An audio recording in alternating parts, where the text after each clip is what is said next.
আবারও দুর্ঘটনা। এবার হুগলির দাঁতপুর থানার অন্তর্গত দুর্গাপুর হাইওয়েজে দুর্ঘটনার কবলে কুম্ভ স্নান ফেরত যাত্রী বোঝাই বাস আহত 23। প্রয়াগের কুম্ভ স্নান সেরে অযোধ্যা ও হরিদ্বার হয়ে ফেরার পথে রবিবার সকালে হুগলির দাঁতপুর থানার অন্তর্গত সোমসারা এলাকায় এক মর্মান্তিক সড়ক দুর্ঘটনা ঘটে। ৬২ জন যাত্রী নিয়ে আসা একটি বাস নিয়ন্ত্রণ হারিয়ে নয়াঞ্জলিতে পড়ে উল্টে যায়। দুর্ঘটনায় বাসের চালক সহ মোট 23 জন আহত হয়েছেন, যাদের মধ্যে একটি শিশু ও একাধিক মহিলারা রয়েছেন। আহত যাত্রীরা সকলেই উত্তর ২৪ পরগনার হাবড়া ও অশোকনগরের বাসিন্দা বলে পুলিশের সূত্রে জানা গিয়েছে। দুর্ঘটনার খবর পেয়ে হুগলি জেলার গ্রামীণ পুলিশের দাঁতপুর থানার পুলিশ ও দাঁতপুর ট্রাফিক গার্ডের পুলিশ দ্রুত ঘটনাস্থলে পৌঁছে আহতদের উদ্ধার করে ধনেখালি গ্রামীণ হাসপাতালে নিয়ে যায়। এই দুর্ঘটনায় এলাকায় ব্যাপক চাঞ্চল্যের সৃষ্টি হয়েছে। স্থানীয়রা জানান, দুর্ঘটনাস্থলে রাস্তার অবস্থা বেশ খারাপ এবং অতিরিক্ত গতির কারণে বাসটি নিয়ন্ত্রণ হারিয়ে নয়াঞ্জলিতে পড়ে যায়। Bureau report, channel news Bangla TV.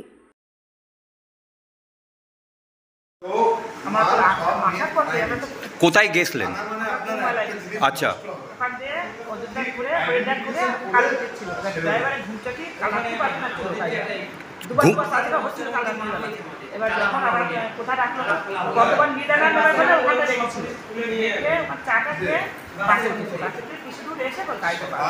পাল্টি খেয়ে গেছিল। আচ্ছা, পাল্টি খেয়ে গেছে। কতজন ছিলেন বাসে? কতজন ইনজিওর্ড হয়েছে?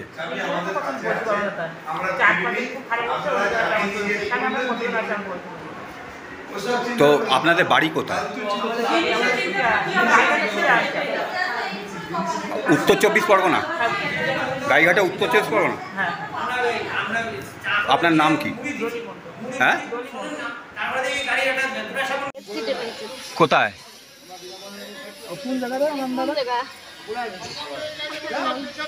কি করে আসার সময় কিভাবে হলো? ড্রাইভার ঘুমাই গেছিল আর ওই মেইন রোডেতে নর্দমা আছে, ওখান থেকে আমরা পাল্টি খেয়ে গেছে গাড়ি। আপনার নাম? কোথায় বাড়ি? গাইঘাটা থানা, সুতিয়া, গোবরডাঙ্গা সুতিয়া, উত্তর ২৪ পরগনা। কবে গেছিলেন? আমরা বাড়ি থেকে বেরোইছি ২৪ তারিখে। আমরা স্নান করেছি বুধবারের দিন কুম্ভয়। আচ্ছা,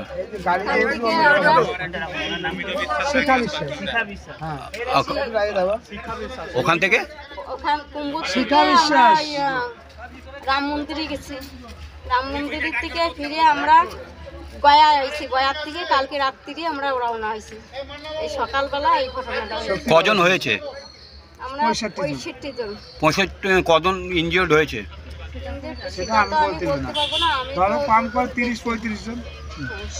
আপনার নাম? NH 19-এর উপরে একটা ডাইভারশনের কাছে বাস উল্টে গেছে। তৎক্ষণাৎ পুলিশ এখানে পৌঁছায়। মোটামুটি ৬২ জনকে এখান থেকে উদ্ধার করে। তাদের মধ্যে কয়েকজনের ইনজুরি আছে, তাদেরকে হসপিটালাইজ করা হয়। ধনিয়াখালী হেলথ সেন্টারে ইমিডিয়েটলি পাঠানো হয়। বড় কোনো ইনজুরি এখনো পর্যন্ত ড্রাইভারকে পাওয়া গেছে। বাচ্চারাও আছে, কারোরই বড় সড়ো রকমের কোনো ইনজুরির কোনো খবর নেই। আমরা হসপিটাল থেকে ফার্দার যাদেরকে উদ্ধার করা হয়েছে তাদের বাড়ি কি এখানে? এখানে নয়, আমরা হসপিটালে পাঠিয়েছি এবং রেস্কিউ করে আমরা থানাতেও কিছুজনকে নিয়ে গেছি। তাদের কাছ থেকে আমরা এক্স্যাক্টলি জানার চেষ্টা করছি যে কোথা থেকে মানে কোথায় তাদের বাড়ি, আর তারা মহাকুম্ভ থেকে স্নান করে ফিরছিল, এটা খবর আমাদের আছে। কতজন মোটামুটি ইনজিওর্ড আর কখন হয়েছিল টাইমটা? আমরা ৬২ জনকে রেস্কিউ করেছি। ইনজিওর্ড ফিগারটা অ্যারাউন্ড 20। হসপিটালে আমরা পাঠিয়েছি, পার্টিকুলার্সগুলো কালেক্ট করছি। আমাদের ডিএসপি সাহেব হসপিটালে অ্যাটেন্ড করছেন, তাছাড়াও লোকাল থানার অফিসাররা ওখানে আছে। এখানে আমাদের ট্রাফিক, দাঁতপুর থানা এবং সিআই সাহেব আছেন। বাকি আমরা কয়েকটা টিমে ভাগ করে আমাদের যে ছোট ছোট কাজগুলো আছে সেগুলো ওরা প্রয়াগে গিয়েছিল কুম্ভ স্নান করতে। কুম্ভ স্নান করে ওরা ফিরছিল একটা বাস 62 জন প্যাসেঞ্জার ছিল, কারো রায়ঘাটা, কারো অশোকনগর, ওইদিকে হাবড়া, এইদিকে বাড়ি। আর আজকে সকালে সেটা আমাদের দাঁতপুর থানার অন্তর্গত সংসারা হাইরোডের উপর ড্রাইভার মানে ঘুমাওয়ার ফলে গাড়ি পাল্টি খায়। 62 জন প্যাসেঞ্জার ছিল, তার মধ্যে 23 জন ইনজোর হয়েছে। 6 জন মানে 23 জনের মধ্যে 8 জনকে চুচুড়া হসপিটালে পাঠানো হয়েছে, বাকি তারা ধনেখালি হসপিটালে ভর্তি হয়েছে।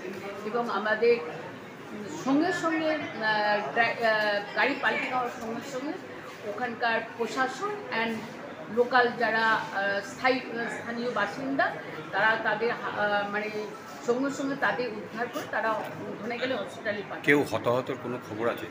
আপনাকে বললাম 8 জন চুচুড়া হসপিটালে ট্রান্সফার হয়েছে, বাকিরা নিশ্চয়ই দেখতে পাচ্ছে তারা ইনজোর। মোট 23 জন ইনজোর, তারা এখানে বসে আছে। এদের কি প্রাথমিক ইয়ের পর ছেড়ে দেওয়া হবে?